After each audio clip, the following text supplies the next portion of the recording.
여러분 안녕하십니까? 9월 14일 굿모닝 MBN 시작합니다. 먼저 오늘의 주요 뉴스입니다. 미국의 8월 소비자 물가지수가 전년 동월 대비 8.3% 상승한 것으로 나타나 미 중앙은행이 금리를 한 번에 1%포인트까지 인상할 수 있다는 관측이 나오고 있습니다. 미국의 인플레이션이 예상보다 심각하고 장기화할 수 있다는 공포가 확산하면서 나스닥은 5% 넘게 폭락하는 등 뉴욕 증시가 2년 만에 하루 최대 하락폭을 기록했습니다. 국민의힘이 비상대책위원 6명 임명을 의결하며 정진석 비대위가 공식 출범했습니다. 이준석 전 대표가 당의 비대위 설립 요건을 구체화한 당원 개정을 무효로 해달라며 법원에 낸 가처분 사건의 신문이 오늘 열리는데 신문 결과에 따라 비대위의 운명이 가려지게 됩니다. 성남FC 후원금 의혹을 수사해온 경찰이 이재명 민주당 대표에 대해 1년 전 결론을 뒤집고 제3자 뇌물공여 혐의가 인정된다고 판단했습니다. 야권은 이재명 죽이기라며 강력 반발했고 국민의힘은 빙산의 일각일 뿐이라며 압박에 나섰습니다. 고 이해람 중사 사건을 수사해온 특검팀이 100일간의 수사를 마치고 전익수 공군 법무실장 등 관련자 8명을 재판에 넘겼습니다. 유족들은 수차례 2차 가해 혐의가 드러났음에도 윗선의 수사 무마 의혹 규명은 실패했다고 주장했습니다. 드라마 오징어 게임이 미국 방송계 최고권위 에미상 시상식에서 감독상과 나무주연상 등 6관왕을 차지했습니다. 비영어권 사상 최초 수상으로 2년 뒤 공개될 시즌2에 대한 기대감이 고조되고 있습니다. 오늘은 인천과 경기, 충남, 전라권 등 서쪽 지역은 오전 중에 강원 영동과 경북 동해안은 늦은 오후에서 밤 사이 약한 비가 내릴 전망입니다. 서울의 낮 최고 기온은 27도, 광주는 31도까지 오르는 등 한낮 기온은 어제보다 높아 다소 덥겠습니다. 좋은 아침입니다. 오늘 뉴스는 우리 경제에 큰 영향을 주는 미국 경제 소식부터 전해드리겠습니다. 미국의 지난달 소비자 물가지수가 예상보다 높게 나왔습니다. 어떤 의미인지 워싱턴 연결해 자세히 알아보겠습니다. 최중락 특파원. 네, 워싱턴입니다. 네, 미국 물가가 계속 오르고 있는 건가요? 네, 미국의 인플레이션이 예상보다 심각한 상황인 것으로 나타났습니다. 미 노동부는 8월 소비자 물가 지수가 지난해 같은 달보다 8.3% 올랐다고 밝혔습니다. 지난 6월 9.1%에서 7월 8.5%로 내려온 이후 2달 연속 8% 이상을 보이고 있습니다. 유가 하락에도 물가가 별로 내려가지 않으면서 9월에 미 중앙은행인 연방준비제도가 3연속 0.75%포인트 금리를 올리는 자이언트 스텝을 밟을 가능성이 더 커졌습니다. 지난달 26일 물가가 높으면 고통이 따를 수밖에 없다는 제롬 파월 연준 의장의 잭슨 홀 미팅 발언 한번 직접 들어보시겠습니다. These are the unfortunate costs of reducing inflation. But a failure to restore price stability would mean far greater pain.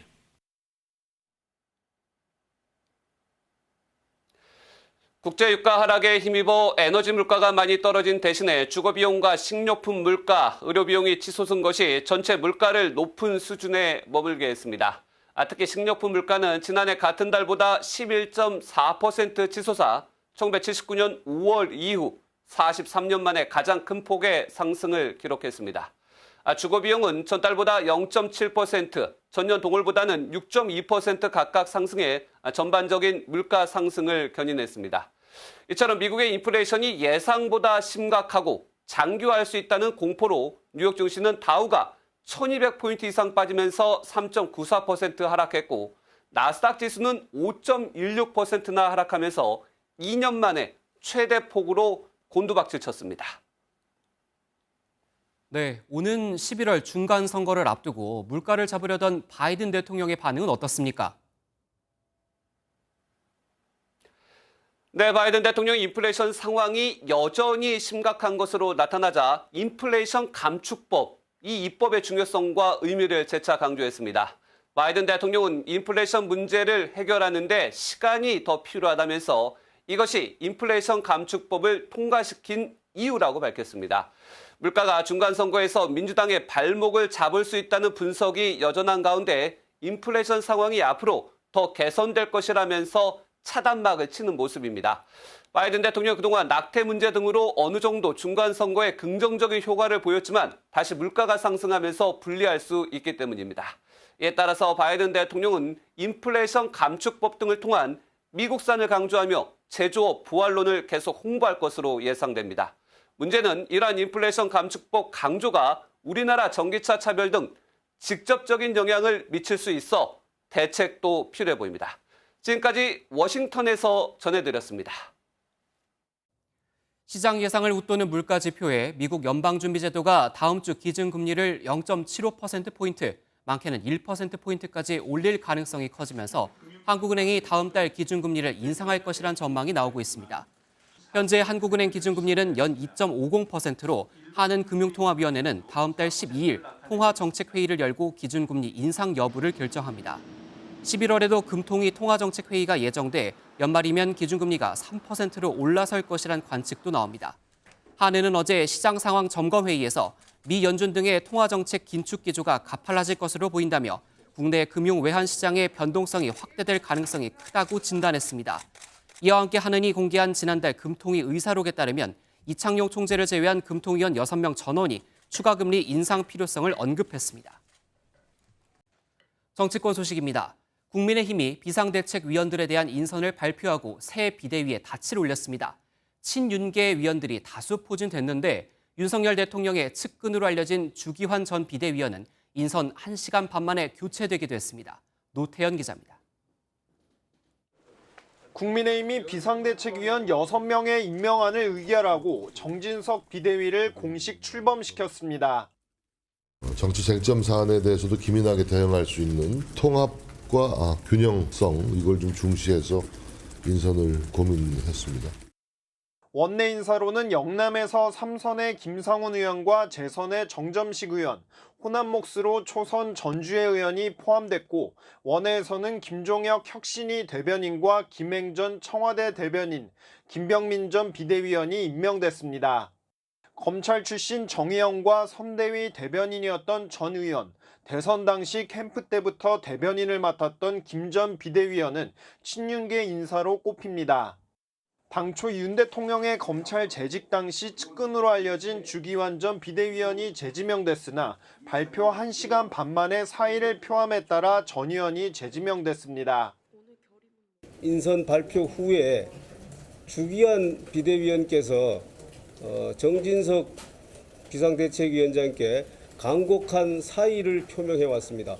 사의를 받아들이고 전주혜 의원을 비대위원으로 국민의힘은 오늘 국회에서 첫 비대위 회의를 열고 권성동 원내대표의 후임을 선출하기 위한 선관위 구성 등 절차에 대한 논의를 시작할 전망입니다. MBN 뉴스 노태현입니다. 보신 것처럼 국민의힘이 가까스로 새 비대위를 구성했지만 앞길이 순탄치만은 않습니다. 오늘 새 비대위의 운명을 가를 법원 신문이 열리는데요. 국민의힘의 새 비대위원장은 법원이 정치에 개입하지 말아달라 요구했고 이준석 전 대표는 이번에도 승소를 자신했습니다. 법원은 어떤 판단을 내릴까요? 우종환 기자입니다. 당초 법원이 오늘 신문하기로 한 내용입니다. 주호영 전 비대위원장 직무정지에 대한 국민의힘의 이의 신청, 이준석 전 대표가 낸 주호영 비대위 비대위원 효력정지, 비상상황 요건을 개정한 전국위 의결, 그리고 정진석 비대위 효력정지입니다. 이 중 정진석 비대위 효력정지 신문이 2주 뒤인 28일로 미뤄졌습니다. 가장 늦게 접수된 건인데 추석 연휴로 인해 어제야 신청서를 받았다며 시간을 더 달라는 국민의힘 측 요청을 법원이 받아들였습니다. 남은 3건 중 주호영 비대위와 관련한 2건은 다툼의 의미가 없어졌습니다. 핵심은 정진석 비대위의 출범 근거를 마련한 당헌 개정입니다. 국민의힘은 앞서 지난 5일 최고위원 5명 중 4명 이상이 사퇴할 경우도 비상상황으로 인정하는 당헌 개정안을 전국위에서 통과시켰습니다. 국민의힘은 정치에 개입하지 말아달라고 촉구했습니다.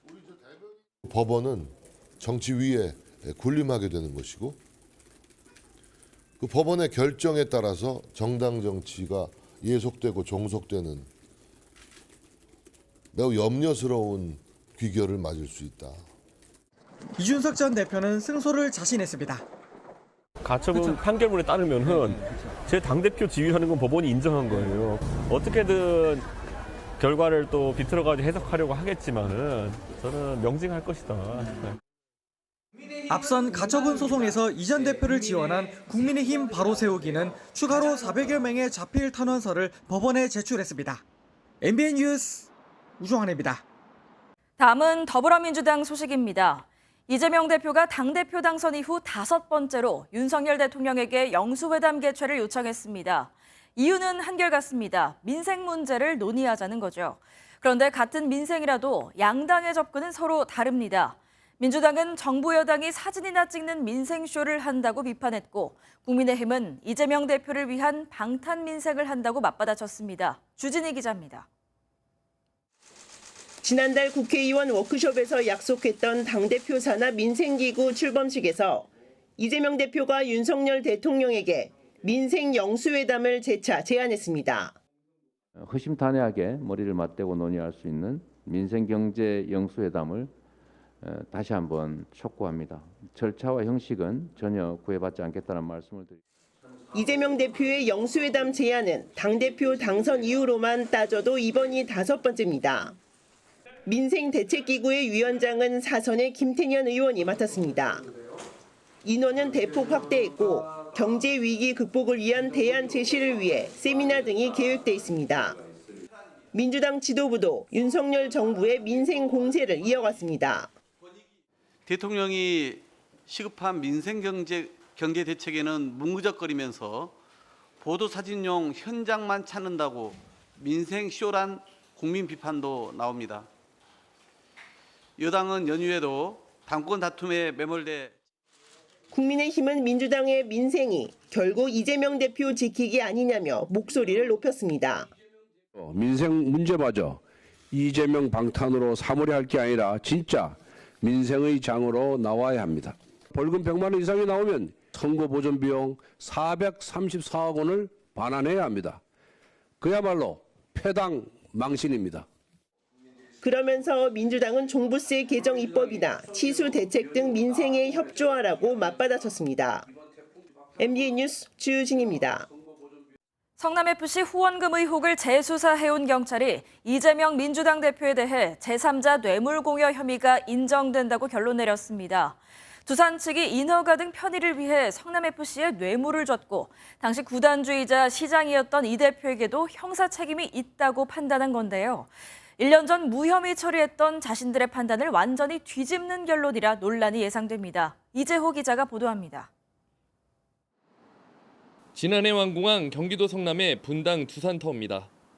애초 병원 부지였지만 지난 2015년 이재명 더불어민주당 대표가 성남시장 재직 시절 상업용지로 용도가 바뀌었습니다. 경찰은 두산그룹이 용도 변경을 위해 당시 이재명 시장이 구단주로 있던 성남FC에 50억가량의 후원금을 낸 것으로 판단했습니다. 이를 대가성이 있는 것으로 보고 두산건설 전 대표 이모 씨를 뇌물 공여 혐의로 입건했고 당시 구단주였던 이 대표와 실무를 맡았던 성남시청 공무원 한 명은 제3자 뇌물 공여 혐의를 적용해 검찰에 넘겼습니다. 지난 2015년 성남시장이자 성남FC 구단주였던 이 대표는 6개 기업에서 후원금과 광고비 등 160억여 원을 유치했습니다. 경찰은 이 과정에서 기업들이 후원금을 낸 대가로 특혜를 받았는지 등을 수사해왔고 지난해 9월 증거가 부족하다며 불송치 결정을 내렸습니다. 하지만 검찰의 보안 수사 요구로 7개월 동안 다시 수사해 자신들의 판단을 뒤집었습니다. 이에 대해 경찰은 재수사 과정에서 사건 관계자들로부터 의미 있는 진술을 확보했다며 재수사로 결과가 바뀌는 것은 흔히 있는 일이라고 해명했습니다. 하지만 당초 수사를 맡았던 분당경찰서가 상급기관인 경기남부경찰청에 사건을 이첩하는 등 기존과 다른 수사 과정과 뒤집힌 결과를 두고 논란이 불가피할 전망입니다. MBN 뉴스 이조입니다. 그런데 이번 성남FC 후원금 의혹 사건에 대한 보완 수사에서 이재명 대표는 소환 조사도 받지 않고 혐의가 적용돼 검찰로 송치됐습니다. 민주당은 이재명 죽이기 3탄이라고 비판했고 국민의힘은 진실이 드러나고 있다고 평가했습니다. 윤기란 기자가 보도합니다. 경찰이 불송치로 결론 낸 성남FC 후원금 의혹 사건은 검찰의 보완 수사 요구 이후 이루어진 재수사 끝에 결과가 뒤집혔습니다. 검찰로부터 보완 수사 요청을 받은 사건은 이미 송치가 됐다는 의미로 경찰은 이재명 민주당 대표에게 범죄 혐의점이 있다는 수사 결과를 검찰에 통보했습니다. 경찰은 보완 수사 요청을 받은 전 두산건설 대표를 소환 조사했지만 이재명 대표는 서면 조사만 하고 수사를 마무리했습니다. 혐의가 있다고 판단한 두 사람에 대한 소환 조사에서 이 대표만 빠진 이유에 대해 경찰은 보완 수사 요구 범위에 이 대표와 관련된 건은 없었다며 재수사가 잘 이루어졌다고 해명했습니다. 검찰 안팎에서는 사건을 넘겨받은 성남지청이 또다시 강제 수사에 나서거나 이 대표를 소환 조사할 것이라는 분석이 나오고 있습니다. 경찰의 뒤바뀐 결론에 민주당은 아무 증거도 나온 게 없는 죽은 사건을 다시 살려내 수사한 거라며 이재명 죽이기라고 비판했습니다. 이번에는 성남FC로 소재만 살짝 바꿔서 이재명 죽이기 3탄을 내놓았습니다. 반면 국민의힘은 지난 정권의 봐주기 수사로 불송치 결정된 것이 재수사를 통해 진실이 드러나고 있다고 평가했습니다. MBN 뉴스 윤기란입니다. 공군 성폭력 피해자 고 이해람 중사 사건을 수사해온 안미영 특별검사팀이 전익수 공군 법무실장 등 군 관계자 8명을 재판에 넘기면서 100일간의 수사를 마무리했습니다. 전 실장 측은 끼워 맞추기식으로 기소한 건 매우 유감이라며 무리한 기소라고 주장했습니다. 권용범 기자가 보도합니다. 특검은 고 이해람 중사가 극단적인 선택을 한 배경에 군 관계자들이 저지른 2차 가해가 있었다고 판단하고 군 관계자 7명을 불구속 기소했습니다. 특검은 이 중사가 상관에게 성추행을 당한 뒤 2달여 동안 벌어진 2차 가해가 이 중사를 극단적인 선택으로 내몰았다고 봤습니다. 직장이나 수사기관 등으로부터 제대로 된 피해자 보호를 받지 못한 채 방치되었으며 그 기간 오히려 회유, 명예훼손 등 2차 가해가 이루어져 심리적 외상이 수사 결과 이 중사의 직속 상관인 대대장은 가해자와 분리 조치를 하지 않았고 중대장은 이 중사가 전입할 부대에 허위 사실을 유포한 것으로 드러났습니다. 정당한 이유 없이 피해자 조사를 지연시킨 군 검사와 이 중사 사망 원인을 왜곡해 퍼뜨린 공군 공보장교 등도 재판에 넘겨졌습니다. 부실 수사 의혹의 핵심 인물인 전익수 공군 법무실장에겐 국방부 군 검사에게 자신과 관련한 수사에 외압을 행사한 혐의만 적용됐습니다. 특검은 앞서 수사 무마 의혹의 근거가 된 녹취록을 조작했다는 혐의로 군 법무관 출신 변호사를 구속 기소했지만 조직적인 사건 은폐 시도는 없었다고 결론 내렸습니다. 한편 전 실장 측은 당시 군 검사에게 전화한 건 단순 항의에 불과하다며 특검이 끼워 맞추기 기소를 했다고 비판했습니다. MBN 뉴스 권용범입니다. 지난해 5월 이해람 중사가 세상을 떠난 이후 이번 특검까지 3번의 수사가 이뤄졌지만 끝내 수사 무마 의혹을 밝히지는 못했습니다. 유족들도 군의 부실 수사에 대해 책임을 묻지 못한 점을 특검의 한계로 지적했습니다. 이어서 백길종 기자가 보도합니다. 지난 4월 국회는 만장일치로 고 이해람 중사 사건 특검법을 통과시켰습니다. 국방부 합동수사단이 15명을 기소했지만 부실 수사 의혹 규명이 없는 반쪽 수사라는 이유 때문이었습니다. 이 법의 통과로 다시는 이런 비극이 되풀이되지 않는 계기가 되기를 바랍니다. 하지만 특검 역시 군 차원의 조직적인 수사 무마가 있었는지는 밝혀내지 못했습니다. 1년이 넘는 시간이 흐르면서 증거 수집은 더욱 어려워졌고 기억이 잘 나지 않는다는 회피성 진술, 휴대폰 교체 및 정보 삭제 등으로 인한 증거 확보상 애로, 보존기간이 경과한 통화 내역 확인의 어려움 등 특검 수사 과정마다 적지 않은 난관이 있습니다. 수사 무마 정황이 담긴 것으로 알려진 녹취록의 조작 사실이 드러나는 등 수사가 한계에 부딪힌 겁니다.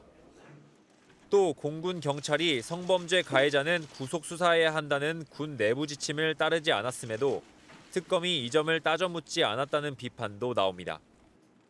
유가족들도 2차 가해의 진상을 밝혀낸 점은 특검의 성과로 보면서도 부실 수사에 책임을 묻지 못한 점을 아쉬워했습니다. 촉박한 시간을 가지고 이렇게 최대한 특검으로서 많은 노력을 했지만 우리 예람이한테는 부족합니다. 유족은 향후 새로운 증거가 나오면 조사를 다시 의뢰하겠다며 모든 의혹이 해소될 때까지 장례식을 치르지 않겠다고 밝혔습니다. MBN 뉴스 백길종입니다. 문재인 정부 시절 태양광 보급 사업을 추진하는 과정에서 부당하게 대출을 해주거나 보조금을 위법하게 집행한 사례가 무더기로 확인됐습니다. 226개 지자체 중에서 일단 12곳만 표본 조사를 했는데 2,616억 원의 피 같은 혈세가 줄줄 새나간 걸로 드러난 건데요. 정부는 부당하게 지급된 금액을 환수하고 조사를 전국적으로 확대하겠다는 방침입니다. 김문영 기자가 전합니다. 한 축사 위에 대형 태양광을 올렸습니다. 이 시설을 건축한 발전 사업자는 공사비를 부풀려 1억 5천만 원짜리 허위 세금 계산서를 발급해 9,700만 원이나 대출받았습니다.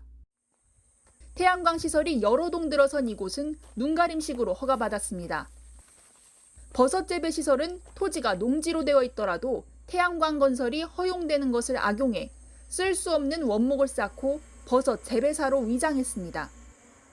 정부가 2018년부터 올해까지 12조 원이 투입된 대규모 사업, 전력산업기반기금을 점검한 결과 이렇게 2,616억 원이 부적절하게 운용된 사실을 확인했습니다. 이번 점검에 시공업체는 물론 발전시설 주변 지자체의 기금관리 부실도 드러났습니다. 보조금을 임의로 받고 다른 지역의 마을회관 건립에 쓰거나 쪼개기 계약으로 입찰 가격을 낮춰 특정 업체와 수의 계약을 한 사례도 있었습니다. 전국 226곳 지자체 중에 12곳만 샘플로 조사했는데도 위법 사례는 수두룩했습니다. 아무래도 이제 신재생 에너지 정책이 강하게 드라이브를 걸다 보니까 사업 계획을 탄탄하게 준비할 시간적인 여유 없이 이런 부실 집행 사례가 대거로 확인된 것이 아닌가 이렇게. 정부 관계자는 문재인 정부 때인 지난해 9월부터 점검을 시작했다면서도 코로나19와 대선 여파로 올해부터 속도가 붙었다고 밝혔습니다. 정부는 부당 지급된 보조금을 환수하고 조사 대상을 전국으로 확대하겠다는 계획입니다. MBN 뉴스 김문영입니다.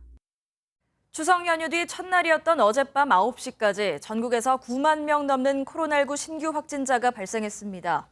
밤 9시까지 중간 집계된 신규 확진자 수는 9만 1,239명으로 연휴 마지막 날 같은 시간과 비교해 3만 6천여 명 늘어났습니다.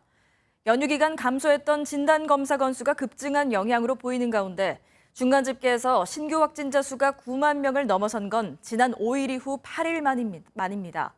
방역당국은 추석 연휴가 지나고 당분간 확진자가 증가하겠지만 전반적인 유행 감소세는 유지될 것으로 내다봤습니다.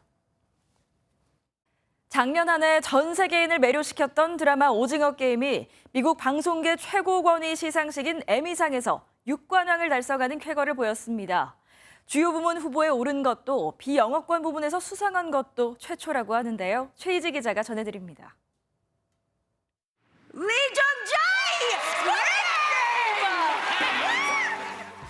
배우 이정재가 한국인 최초를 넘어 아시아 국적 배우 최초로 에미상 나무주연상에 영예를 안았습니다. 수상자로 호명되자 얼굴에 미소를 띤 채 자리에서 일어났고 동료의 축하를 받으며 무대에 올랐습니다. 무대에 올라서는 한국 팬들에게 감사의 마음을 잊지 않았습니다. 마지막으로 대한민국에서 보고 계실 국민 여러분들과 친구, 가족 그리고 소중한 저희 팬들과 이 기쁨을 나누겠습니다. 감사합니다. 황동혁 감독도 비영어 드라마 최초로 감독상을 받았습니다. People keep telling me like I made the history, but I don't think I made the history by myself. 이정재와 함께 인형 영희 앞에 멈춰서는 퍼포먼스로 눈길을 끌었던 정호연과 배우 오영수, 박혜수의 수상은 아쉽게도 불발됐습니다. 또 에미상 최고 영예인 작품상 후보까지도 올랐지만 수상까지는 이어지지 못했습니다. 오징어 게임은 나무주연상, 감독상을 포함해 4개의 기술 부문까지 수상하며 6관왕의 영예를 안았습니다. 올해 아카데미, 칸 영화제 등 수상의 기염을 토하며 저력을 입증했던 K 콘텐츠의 위상을 다시 한번 확인했다는 평가입니다. MBN 뉴스 최희지입니다. 오징어 게임은 지난해 9월 공개된 이후 언어적 장벽을 깨면서 전 세계 흥행 돌풍을 일으켜왔습니다. 누적 시청자 수는 넷플릭스 역대 2위로 그 효과는 무려 1조 원에 달하는데요. 2년 뒤에 나올 시즌2에 대한 기대감은 말할 것도 없겠죠. 구경호 기자입니다. 22억 8,950만 시간. 전 세계 인구 3명 가운데 1명이 1시간씩 시청한 오징어 게임은 넷플릭스에서 공개된 TV쇼 가운데 누적 시청 시간 역대 2위에 올라 있고 그 효과는 1조 원에 달한다는 분석이 나옵니다. 팬들은 극중 독특한 의상을 입고 한국 전통 놀이를 즐기는 등 신드롬을 즐겼습니다. 깐부 할아버지로 유명한 원로 배우 오영수는 제79회 골든글로브에서 나무 조연상을 받는 등 수상도 줄이었습니다. 한국의 독특한 대중문화를 시종일관 흥미진진하게 풀어내면서 언어 장벽을 깨고 전 세계 문화를 관통했다는 데 의미가 깊습니다. 세계 속에 이렇게 들어와서 그들의 어떤 의식이라고 할까? 거기에 공유하면서 앞으로 주목되는 건 이정재와 이병헌, 공유 등 기존 배우들이 내년 촬영에 2년 뒤 공개 예정인 시즌2에 담길 내용입니다. 새로운 한국 전통놀이와 캐릭터가 흥행의 관건이라는 분석이 나오는데 팬들은 숨바꼭질과 널뛰기, 쥐불놀이 등 다양한 놀이를 추천하고 있습니다. 다른 게임들이 많이 등장할 것 같습니다. 기대를 해주시고 좀 기다려 주셨으면 좋겠습니다. 시즌2가 전작을 넘어 또 다른 역사를 쓸지 벌써부터 기대를 모읍니다. MBN 뉴스 구경호입니다. 부산의 한 빌라에서 40대 어머니와 10대 딸이 숨진 채 발견됐습니다. 다른 방에서 자다 깬 중학생 아들이 쓰러진 엄마와 누나를 보고 경찰에 신고했습니다. 박상호 기자입니다. 구급대원들이 들것을 끌고 골목길로 들어갑니다. 부산의 한 빌라에서 40대 엄마와 10대 딸이 숨진 채 발견됐다는 신고가 접수된 건 그제 낮 12시 50분쯤입니다. 다른 방에서 자다 깬 중학생 아들이 쓰러진 엄마와 누나를 보고 이웃의 도움을 요청했습니다. 사색이가 좀 도와주세요 이러더라네. 그래갖고 문을 열어보니 그 지경이 되어 있는 거라. 발견 당시 40대 엄마는 흉기에 찔린 채 거실에, 10대 딸은 얼굴에 타박상을 입은 채 자기 방에 쓰러져 있었습니다. 숨진 40대 여성은 이 빌라에서 홀로 두 남매를 키워온 것으로 알려졌습니다. 이들 가족은 지난해 11월부터 한부모 가정지원금 40만 원을 받아오다 올해 7월부터 기초생활수급자로 지정돼 주거급여 19만 원과 교육비 일부를 추가로 지원받았습니다. 엄마가 아르바이트를 하며 생계를 책임졌는데 경제적으로 어려웠던 것으로 알려졌습니다. 특별히 되게 안 좋거나 이런 거 없었고 구청에 이제 조사 담당자도 통화를 하고 했는데 좀 밝으셨다고 목소리가 되게 힘든 거는 좀 몰랐던 것 같아요.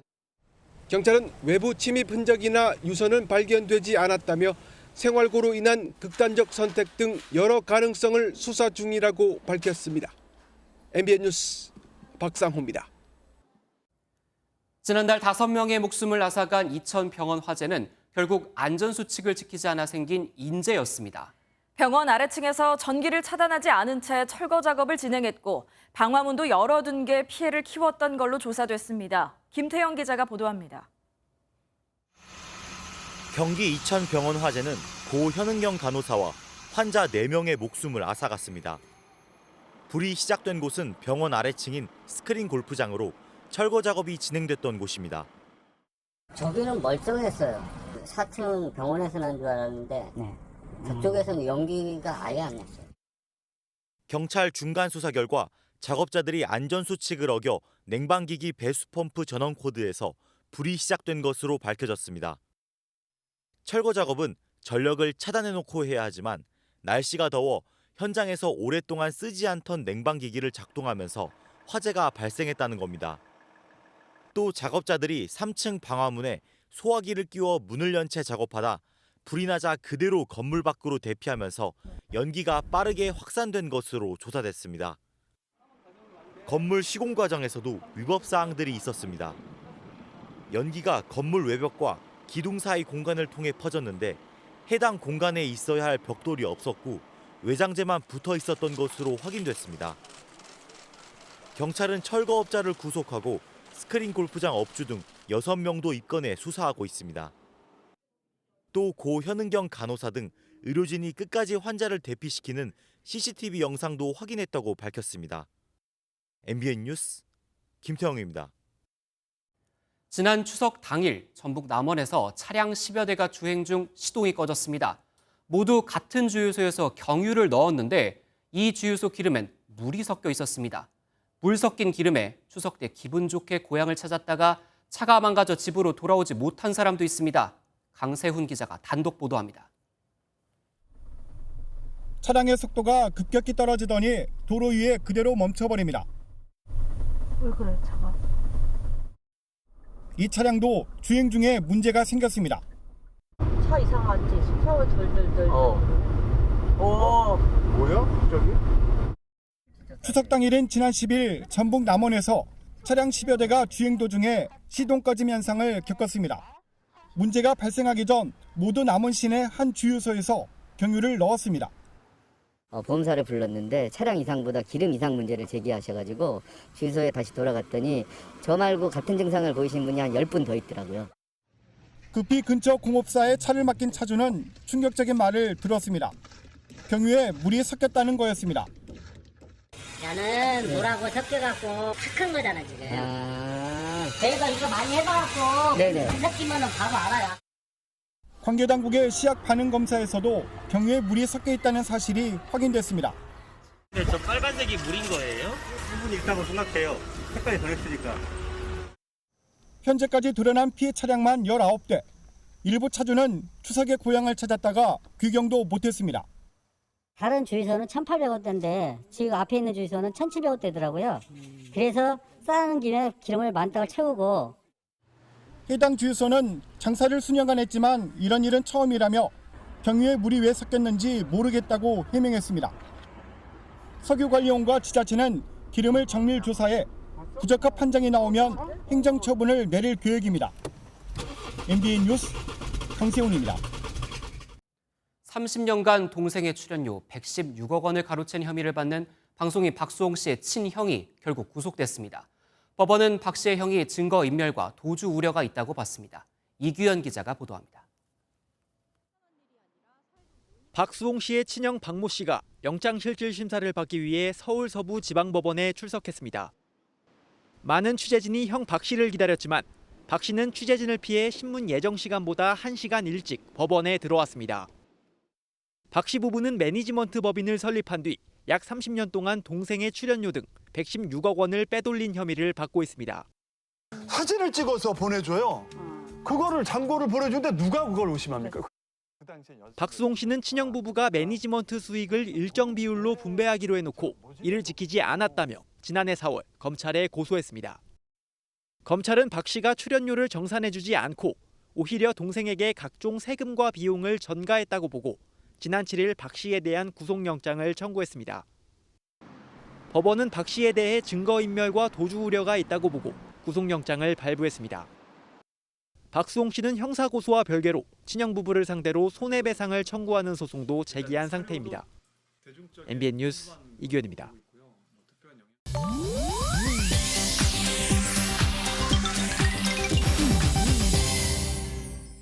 인터넷에선 어떤 소식들이 화제일까요? 인터넷 와글와글입니다. 복권에 당첨됐다가 믿는 도끼에 발등 찍힌 20대가 있습니다. 경기도에서 한 남성이 복권 당첨금 1억 원을 집에 보관했다가 집 비밀번호까지 알고 있던 절친한 친구들에게 도난을 당한 건데요. 이 당첨자의 초중고동창 2명은 집에 현금 1억 원이 있다는 이야기를 듣고 작전을 짰습니다. 함께 놀러 가자며 친구를 집 밖으로 유인한 뒤 평소 알고 있던 집 현관문 비밀번호를 이용해 들어가 돈을 훔친 거죠. 이들은 금융투자로 손해를 보고 빚독촉을 받고 있었다는데요.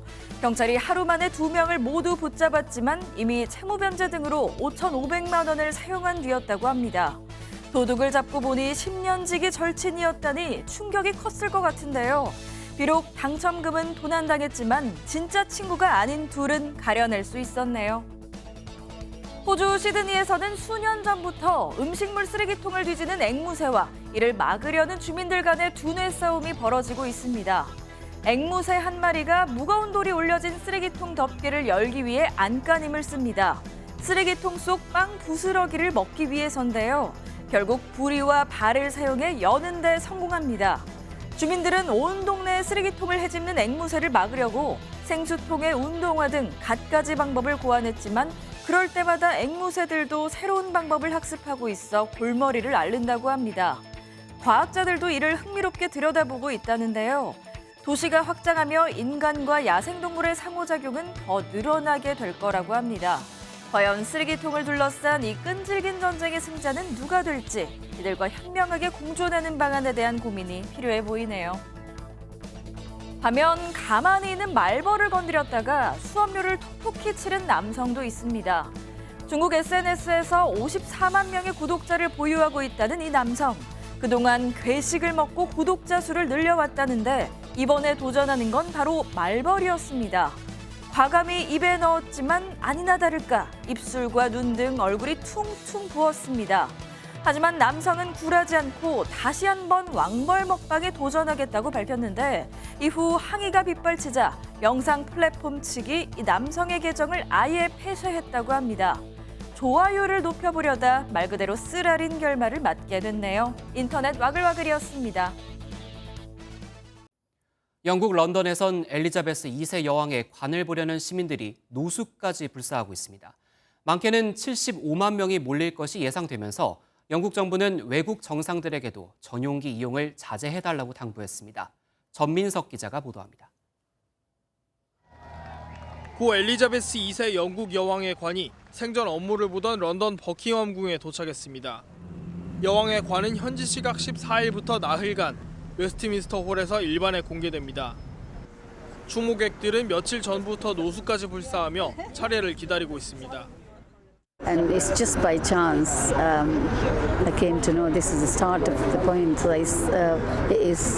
It's a great feeling, and I'm glad that I stayed put yesterday here. 영국 정부의 예측대로 전 세계로부터 75만 명이 운집한다면 대기줄은 8km나 되고 대기 시간은 20시간이 걸릴 것으로 보입니다.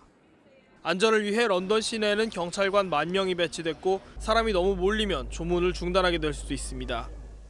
외국 정상들에게도 전용기와 전용차 대신 일반 항공기와 전용 버스를 이용해달라는 이례적인 지침이 전달됐습니다. 추모 열기에 붙여 표현의 자유가 사라졌다는 비판도 나왔습니다. 왕실에 반대하는 피켓을 들었던 시민들이 체포된 것에 항의해 아예 빈 피켓을 들었습니다.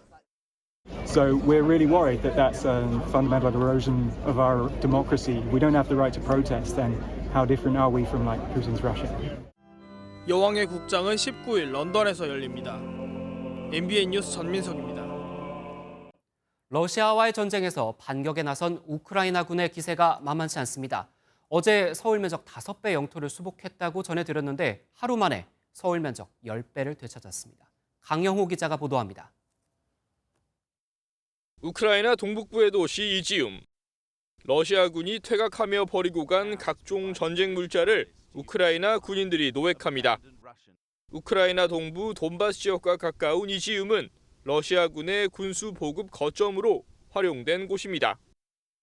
이지움을 포함해 서울 면적의 10배에 달하는 영토를 탈환했다고 우크라이나 측은 주장하고 있습니다. І до сьогодні наші воїни вже звільнили понад 6 тисяч квадратних кілометрів території України на сході і на півдні. Рух наших військ продовжується. 돈바스 지역 루안스크주에 대한 탈환전이 임박했다는 소식도 전해집니다.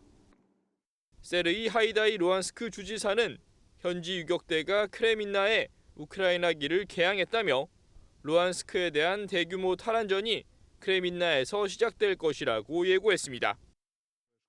크레민나는 루안스크주의 산업 중심 도시 세베로도네츠크에서 서북쪽으로 불과 20여 킬로미터 떨어진 곳입니다.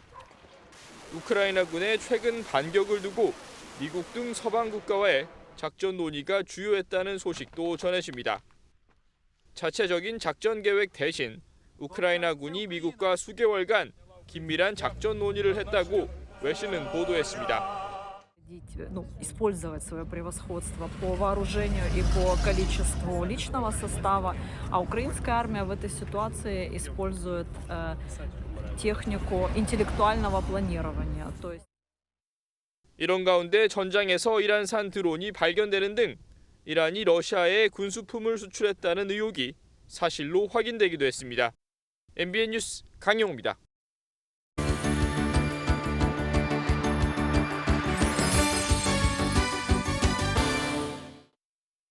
굿모닝 월드입니다. 영국 템스강을 따라 자유롭게 헤엄치는 모습으로 사람들의 사랑을 받아온 백조들이 새 주인을 맡게 됐습니다. 이 백조들은 동물과 환경 보호 차원에서 각광받고 있다네요. 영국 윈저성 아래 템스강에 백조들이 유유히 헤엄치는데요. 왕실 복장의 관리인 바버가 먹이를 주며 이 무리를 보살핍니다. 백조는 중세 시대부터 영국 군주가 소유하기 시작했고 과거 왕실 행사에 동원되기도 했는데요. 이제 왕의 것은 아니지만 왕실 특권 지역에서 머물며 군주의 백조라는 상징적 의미를 갖습니다. 사람들은 서거한 엘리자베스 2세 여왕처럼 찰스 3세도 군주의 백조에 좋은 관심을 갖길 기대하고 있다네요. 작은 개 브랜디와 한 소년이 슬픈 작별을 했습니다. 강아지는 소년과 여러 국경을 함께 넘으며 힘든 시간을 위로해줬는데요. 가슴 아픈 사연 함께 보시죠. 미국과 멕시코의 국경. 18살 베네수엘라 소년이 멕시코 사진작가에게 자신의 반려견을 안기는데요. 여기엔 슬픈 사연이 있습니다. 이민자인 소년이 망명을 신청했는데 반려견의 망명은 불어된 겁니다. 이 강아지는 어머니가 세상을 떠나며 준 선물이었고 그 후 2년 동안 함께했는데요. 이곳 국경에 도달하기까지 9일 동안 여러 중남미 국가를 돌며 고초를 함께했기에 그 아픔은 더 컸습니다. 둘은 헤어지지만 각자의 공간에서 꼭 행복했으면 좋겠네요. 예측 불가능한 기후변화에 가장 큰 타격을 입은 분야가 바로 농업인데요. 이집트에서 이런 기후변화에 대응하기 위한 특별한 농장을 만들었습니다. 다양한 방법으로 비용을 절약한다네요. 평범한 농장 같지만 사실 특별한 이곳. 온도와 습도 등 데이터를 자동으로 분석해 농작물을 생산하는 특별한 농장인데요. 야자 껍질을 갈아 만든 대체 토양과 재활용 플라스틱을 사용해 작물을 재배합니다. 게다가 유해한 화학 비료를 쓰지 않고 태양광 패널까지 사용하는데요. 이 친환경적 기술은 기존 농업보다 공간은 줄이고 수확량은 10배 이상 높입니다. 첨단 기술이라 생산물이 비쌀 법도 하지만 오히려 비용은 더 적게 든다네요. 굿모닝 월드였습니다.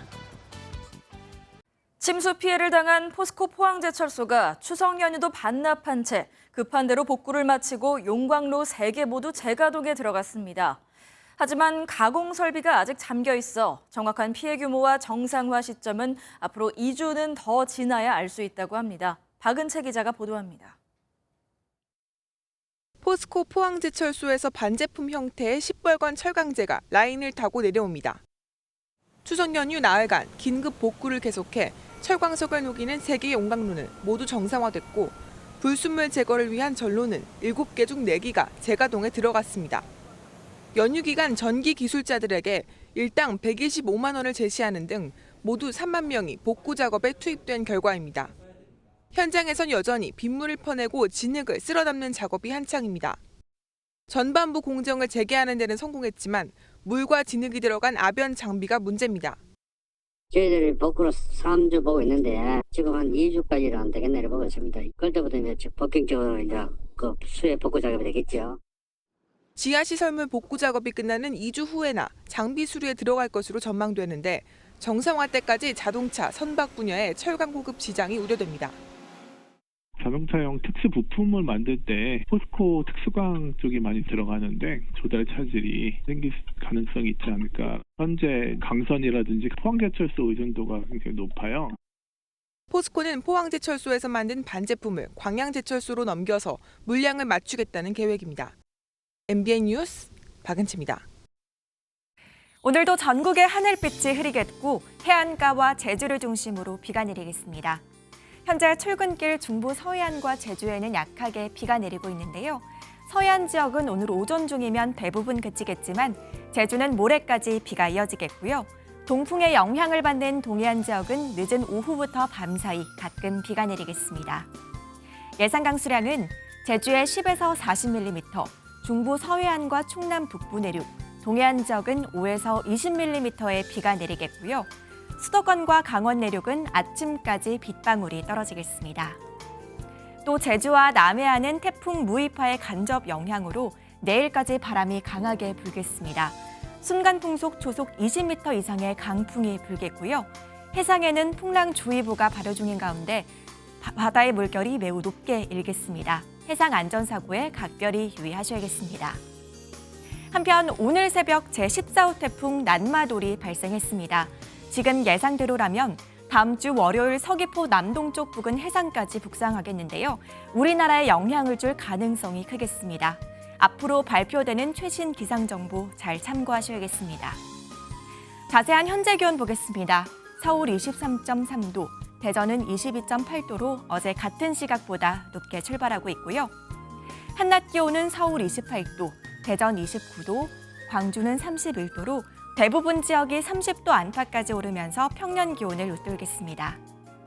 주말부터는 영동과 영남, 제주에 비가 내리겠습니다. 날씨였습니다. 드라마 오징어 게임이 에미상 6관왕에 오른 건 빈부격차라는 화두에 전 세계인이 공감했기 때문입니다. 저희도 시청자 여러분이 공감하실 수 있는 뉴스를 전하도록 최선을 다하겠습니다. 굿모닝 MBN 마칩니다. 고맙습니다.